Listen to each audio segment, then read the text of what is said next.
Hello, hi ಸ್ನೇಹಿತರೆ, ಎಲ್ಲರಿಗೂ ಸ್ವಾಗತ. ಇವತ್ತು ನಾನು ನಿಮಗೆ ಒಂದು ವಿಶೇಷವಾದ ಕಥೆಯನ್ನು ಹೇಳಲಿದ್ದೇನೆ. ಇದು ನಮ್ಮ ಜೀವನದ ಗೊಂದಲಗಳಿಗೆ ಶಿವನು ನೀಡುವ ಒಂದು ಮೌನ ಸಂದೇಶ. ಬಹಳ ವರ್ಷಗಳ ಹಿಂದೆ ಒಂದು ದಟ್ಟವಾದ ಅಡವಿಯ ಮಧ್ಯದಲ್ಲಿ ಒಬ್ಬ ಕಟ್ಟಿಗೆ ಕಡಿಯುವವನು ವಾಸವಾಗಿದ್ದ. ಅವನ ಹೆಸರು ರವಿ. ರವಿ ತುಂಬ ಬಡವನಾಗಿದ್ದರೂ ಅವನ ಮನಸ್ಸು ಮಾತ್ರ ಹಿಮಾಲಯದಷ್ಟೇ ಶಾಂತವಾಗಿತ್ತು.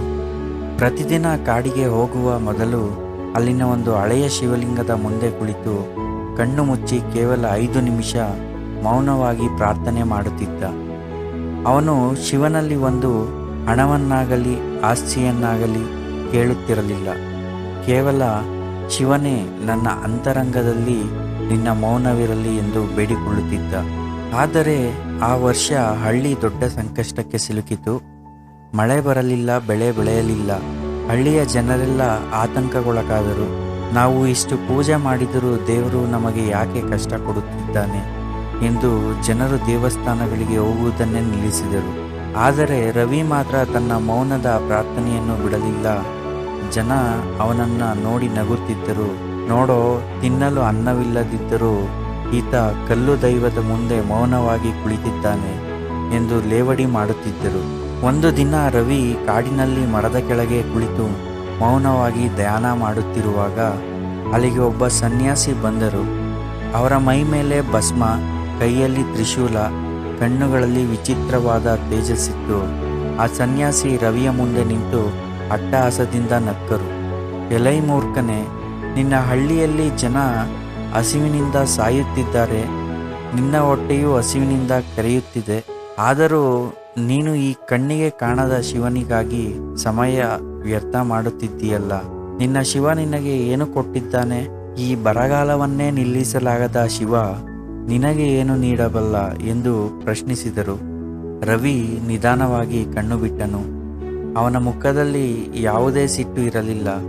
ಅವನು ಸೌಮ್ಯವಾಗಿ ಹೇಳಿದನು, ಸ್ವಾಮಿ, ಶಿವ ಎಂದರೆ ಕೊಡುವನಲ್ಲ. ಹೊರಗಿನ ಜಗತ್ತಿನಲ್ಲಿ ಬರಗಾಲವಿರಬಹುದು, ಆದರೆ ನನ್ನ ಅಂತರಂಗದಲ್ಲಿ ಶಿವ ನೀಡಿದ ಶಾಂತಿಯ ಮಳೆಯಾಗುತ್ತಿದೆ. ನಾವು ದೇವರನ್ನು ಕೇವಲ ಬೇಡಿಕೆಗಳಿಗಾಗಿ ನೆನೆದರೆ ಅದು ಭಕ್ತಿಯಲ್ಲ, ವ್ಯಾಪಾರ. ಆ ಸನ್ಯಾಸಿ ಮತ್ತಷ್ಟು ಗೇಲಿ ಮಾಡಿದರು. ಹಾಗಾದರೆ ನಿನ್ನ ಶಿವ ಈ ಜಗತ್ತನ್ನು ನಾಶ ಮಾಡುತ್ತಾನಲ್ಲವೇ? ಅದಕ್ಕೆ ಏನು ಹೇಳುವೆ? ರವಿಯ ಉತ್ತರ ಅದ್ಭುತವಾಗಿತ್ತು.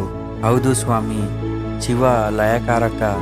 ಆದರೆ ಅವನು ಜಗತ್ತನ್ನು ನಾಶ ಮಾಡುವುದಕ್ಕಿಂತ ಮೊದಲು ನಮ್ಮೊಳಗಿನ ಅಹಂಕಾರ ಮತ್ತು ಅಜ್ಞಾನವನ್ನು ನಾಶ ಮಾಡುತ್ತಾನೆ. ನನಗೆ ಮೌನದಲ್ಲಿ ಆ ಶಿವನ ದರ್ಶನವಾಗುತ್ತಿದೆ. ರವಿಯ ಉತ್ತರವನ್ನು ಕೇಳಿದ ತಕ್ಷಣ ಆ ಸನ್ಯಾಸಿಯ ರೂಪ ಬದಲಾಯಿತು. ಕ್ಷಣಾರ್ಧದಲ್ಲಿ ಅಲ್ಲಿ ಸಾಮಾನ್ಯ ಸನ್ಯಾಸಿ ಇರಲಿಲ್ಲ. ಸಾಕ್ಷಾತ್ ಕೈಲಾಸಪತಿ ನೀಲಕಂಠ ಮಹಾದೇವ ಪ್ರತ್ಯಕ್ಷನಾದನು. ಕಾಡಿನ ಮರಗಿಡಗಳು ಶಿವನ ತೇಜಸ್ಸಿಗೆ ಮಣಿದವು. ಶಿವನು ಮಂದಹಾಸ ಬೀರುತ್ತಾ ಹೇಳಿದನು, ಭಕ್ತನೇ, ಜಗತ್ತು ಶಬ್ದಗಳು ಹಿಂದೆ ಓಡುತ್ತಿದೆ, ಆದರೆ ನೀನು ನನ್ನ ನಿಜವಾದ ಸ್ವರೂಪವನ್ನು, ಮೌನವನ್ನು ಅರಿತುಕೊಂಡಿದ್ದೀಯಾ? ಯಾರು ಗೊಂದಲದ ನಡುವೆಯೂ ಶಾಂತವಾಗಿರುತ್ತಾರೋ ಅವರೇ ನಿಜವಾದ ಯೋಗಿಗಳು. ಶಿವನ ದರ್ಶನದಿಂದ ರವಿಯ ಬದುಕು ಪಾವನವಾಯಿತು. ಆ ದಿನ ಸಂಜೆ ಹಳ್ಳಿಯಲ್ಲಿ ಭಾರೀ ಮಳೆಯಾಯಿತು.